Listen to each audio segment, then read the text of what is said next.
Hey Steve, I'm getting into shooting a little bit more and I'm trying to put a range bag together. I'm just not exactly sure what to put all in my bag. Can you help me out?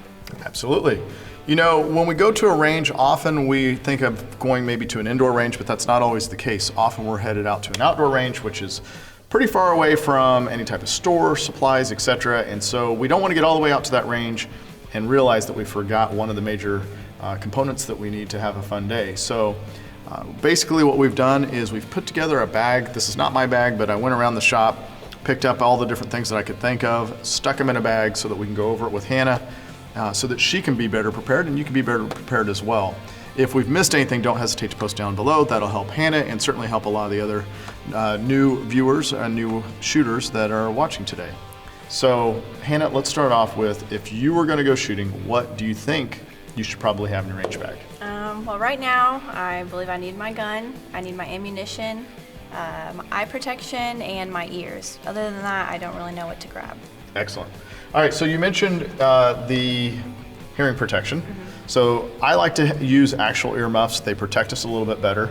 And so that's a good way to go. Now these are kind of a cheaper set. I personally like the active ones, which basically means there's a little knob, you've seen them before, turn on the knob and now you can hear people talking around you, but also it blocks out any sounds over certain decibel levels, such as gunshots. One of the other things you mentioned was eyewear. So we want to make sure we do have protective glasses. You can pick those up basically at any type of shop. I went to a store where they sell prescription glasses and I was able to purchase safety glasses with my prescription in them. So you can go that route as well. You also mentioned the firearm itself. A lot of people would say, well, I'll have my firearm on me. Why do I necessarily need a firearm in the bag? You know, one of the things that we always recommend and that I learned a long time ago from a gentleman that I respect a lot, who taught me that you always keep a loaded firearm on you, separate from whatever firearms you're shooting for the day. And that's always just good to have that extra safety measure.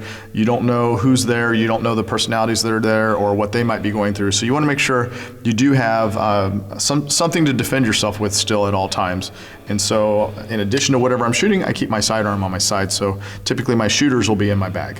Naturally, I toss some ammunition in there. You don't want to get caught with too little of ammunition. Again, it's a long drive back to town often, and so now if you're at your local range indoors, then you can just step out and buy ammunition. It's not as big of a deal. But if you're in an outdoor range, you want to make sure you get plenty of ammunition before you head out there so that you don't run out and ruin your day of fun. What else can I put in my bag though? I need some extras. I'll let you reach in, grab some, and we'll just go over them. Okay, first, I've got some targets. While these are not the targets that I would necessarily take to the range all the time unless I'm shooting maybe 22 bullseye, I threw those in there just for purposes of not forgetting to mention this. You want to make sure you do have your targets when you go to the range. Often some people use paper plates, like the little cheap paper plates with the rough ripples around them, those white ones.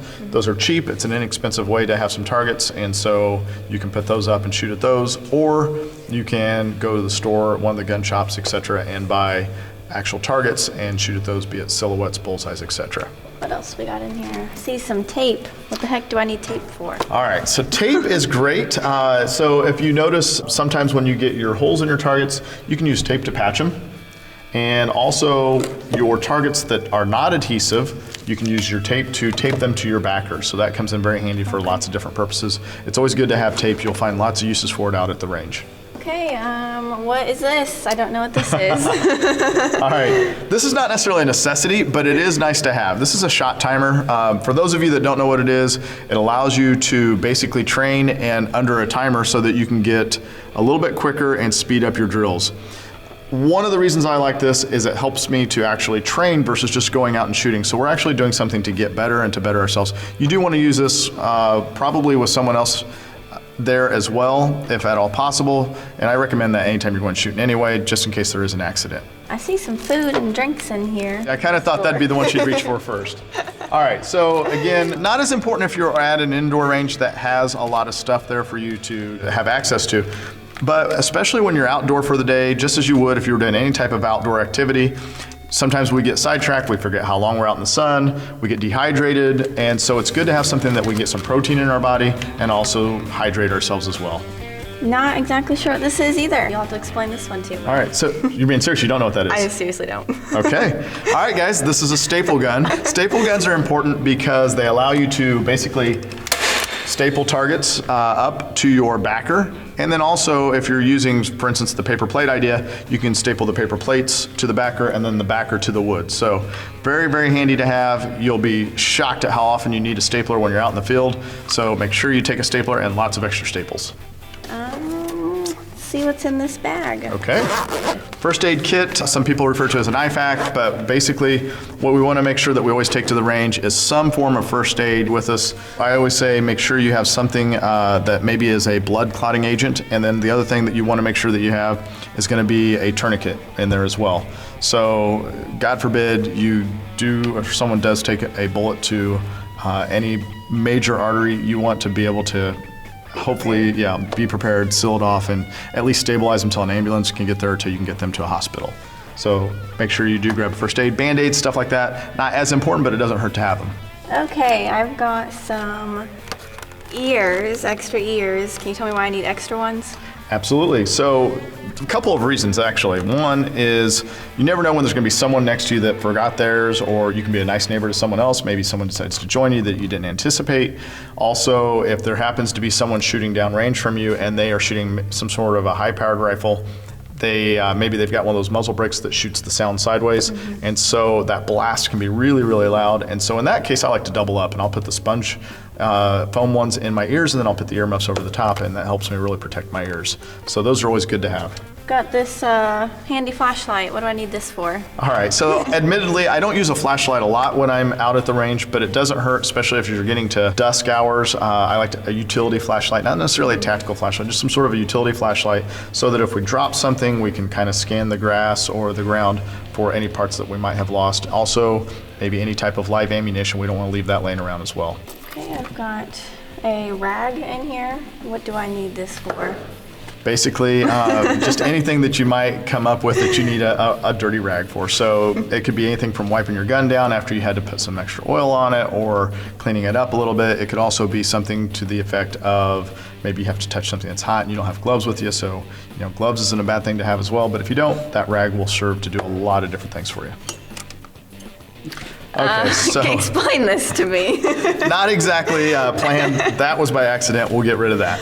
Hey, it might come in handy. You never know. Looks like some oil, gun oil. Gun oil. So it's good to keep some gun oil on you.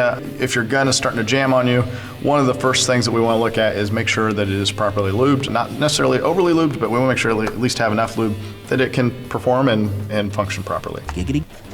I've got a Sharpie. Can you tell me why I need this? Absolutely. So once again, back to the targets. If we've bought the paper plates, it's nice to be able to take that and just draw an X or a dot in the middle.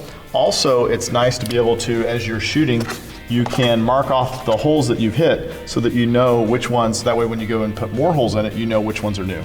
Okay, makes so sense. Good for that as well. All right, last thing in the bag. Can you tell me what this is, Steve? That would be a multi-tool. And it's great to have a multi-tool on you for a few different reasons. One is obviously the pliers you can use to do things such as pulling any type of staples out or bending stuff, metal, etc. that's associated with your target.